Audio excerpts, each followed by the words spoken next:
Hello everyone, I am once again joined by my father for a movie review. Say hi, Dad. Hello, everybody.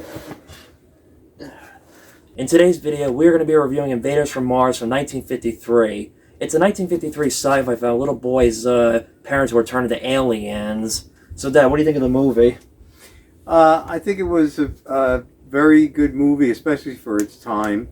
It had some interesting concepts, and it's kind of one of those movies that has been aching for restoration. Right. And from what I've been reading, there will be a Blu-ray as well as a 4K restoration that will be done in the near future. That sounds awesome. Mm-hmm. What do you think of the little boy in this film?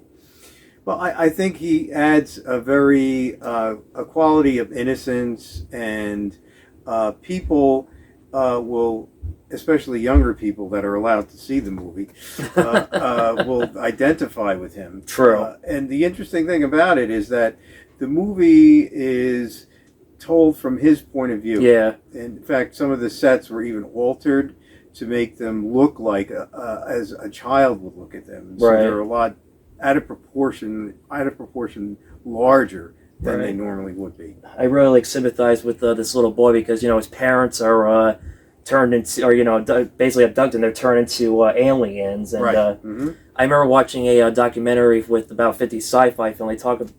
Spielberg says the whole, metaphor behind that is how, he's lost his trust in his family.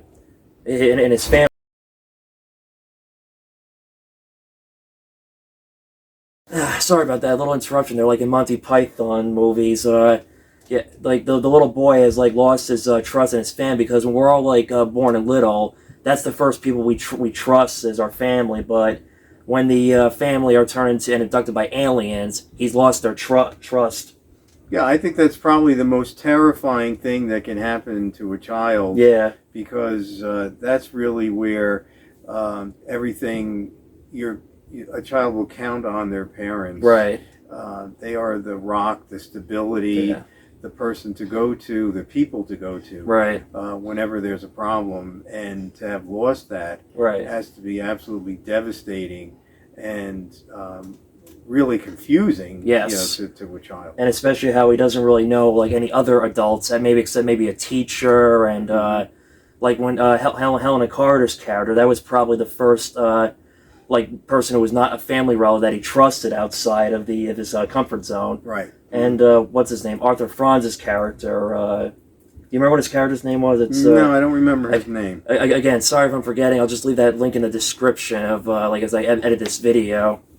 And also, one thing about this film, I will admit that this is a minor flaw, is how the set design. I mean, the alien monsters are kind of a little bit outdated for what, but at the same time, that was considered the best quality. But at the same time, they kind of look like little green men and they look like the Grinch in some ways. Yeah, it's very retro. Yeah. It has a nostalgic appeal to it. True.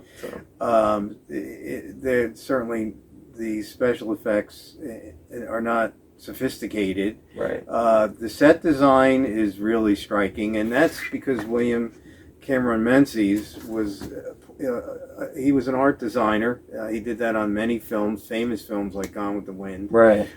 So that was his forte, and he really brings it, to fruition in this movie. Right.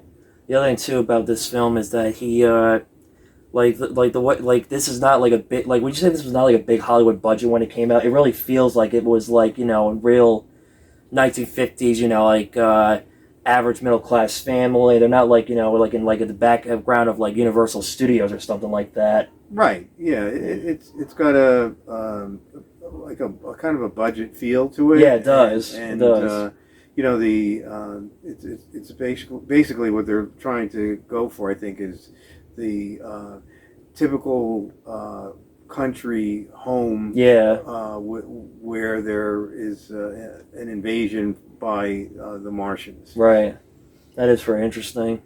I remember the first time I saw this, I didn't know any of who these actors were and stuff, except for Hilary Brook. I'm there's Hilary Brook from Abbott and Costello. From Abbott and Costello.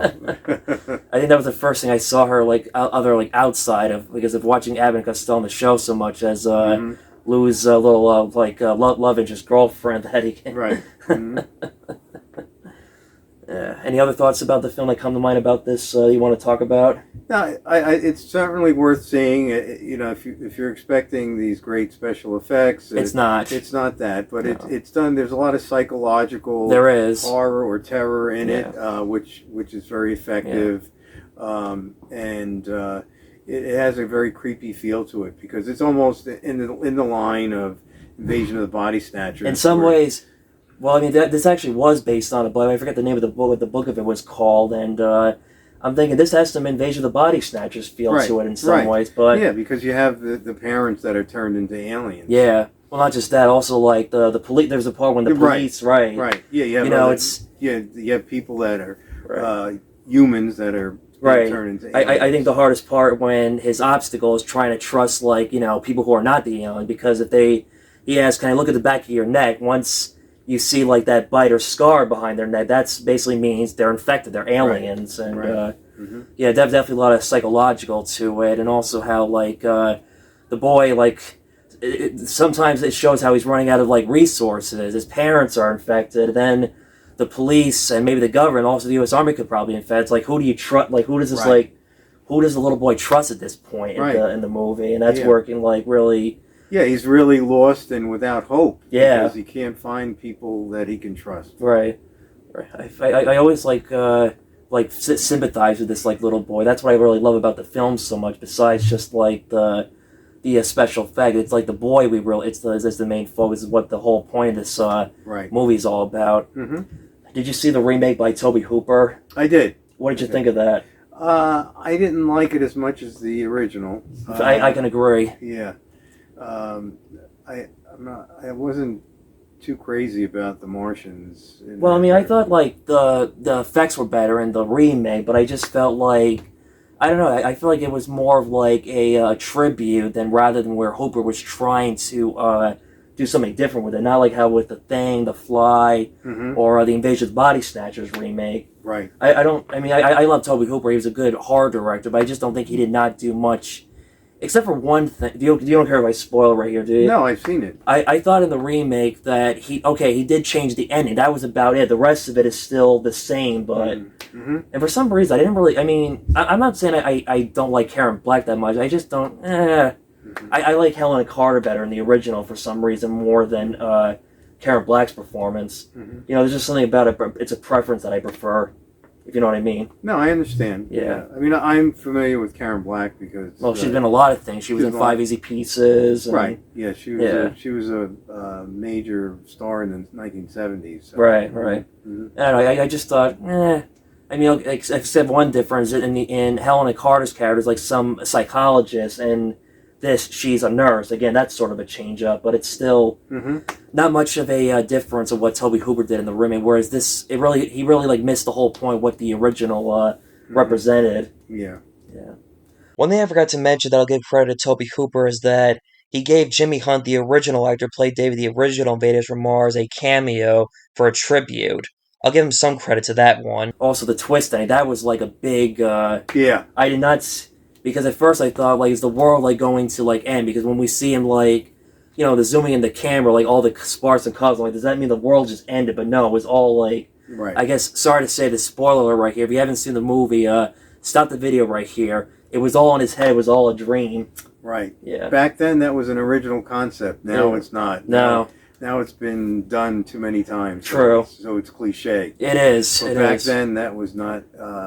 That was original. Well, in the Hooper remake, going back to that, basically we thought, again, it's just a dream. It was all in his head, but it ends on a cliffhanger where it's actually the aliens are attacking his family, which I guess that was okay, but still, I like this again. This version's ending better.